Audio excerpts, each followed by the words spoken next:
It starts with silence. A misty morning in Sarajevo. The air thick, like something about to break. A man in his 20s grips a gun so tightly his knuckles turn white. His heart beats louder than the footsteps around him. He's not thinking about killing a man. He's thinking about changing history. You've heard about Franz Ferdinand. The Archduke, the Empire, the car.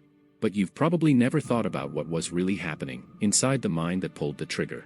This wasn't just politics. It was psychology.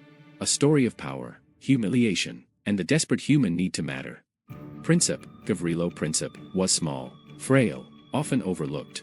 Born in a land ruled by others. He grew up watching soldiers march through streets that weren't theirs, but his people's. And every time he saw that uniform, a seed of rage grew deeper. That's how resentment works. It doesn't explode, it ferments. It waits for meaning, for a flag, for a cause, something to justify the hatred that's been feeding in silence. And when it finds it, the mind rewrites morality. Killing becomes freedom. Murder becomes sacrifice. He didn't see himself as a criminal, he saw himself as destiny's weapon.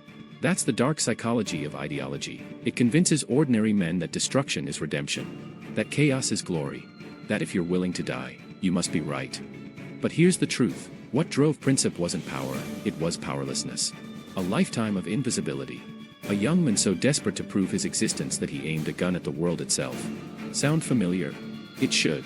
Because this pattern repeats in revolutions, relationships, even your own life. Every time someone feels unseen long enough, they either collapse inward or explode outward. They sabotage, manipulate, or destroy just to feel significant again. That's not madness. That's psychology. When Princip fired that gun, he didn't just kill an archduke. He killed an illusion, the illusion of control the empires thought they had. The bullet hit more than flesh. It hit the fragile ego of a world built on dominance and pride. That's why wars don't start from politics alone. They start from ego wounds, multiplied by millions. A nation feels disrespected. A leader feels cornered. A generation feels powerless. And suddenly, the world burns to prove a point no one remembers. It's the same mechanism behind every human conflict, just scaled up. A breakup, a betrayal, a political assassination. They all come from the same place, pain looking for purpose. Think about it. You've probably seen this in people close to you. Someone who pretends they want peace, but deep down, they crave chaos, because chaos means they matter again.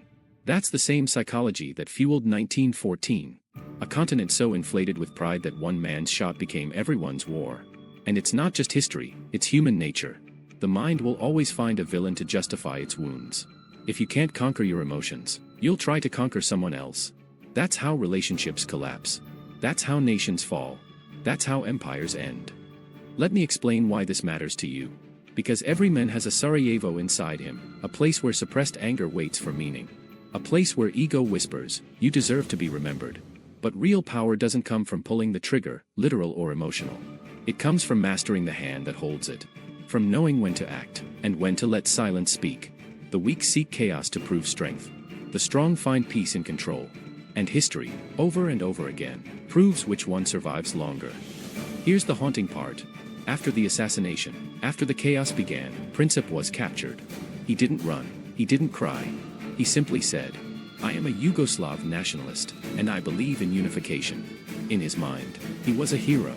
But in his cell, starving, coughing blood, he began to rot before his own revolution was even born. He didn't witness the war he started. He didn't see the millions dead. He only saw the same four walls, and maybe, just maybe, the realization that he had been used by forces larger than his ideals. Because that's another truth about dark psychology. The moment you let your pain become a weapon, you stop being the wielder. You become the weapon itself. So remember this, history doesn't repeat itself. Human nature does. Every war, every betrayal, every act of revenge, it begins with someone who couldn't control their own emotions, trying to control the world instead. Sarajevo wasn't just the start of World War I. It was a mirror, showing us what happens when ego meets ideology. And when pain disguises itself as purpose. The bullet didn't just pierce flesh. It pierced humanity's illusion of rationality. And we've been bleeding from that wound ever since.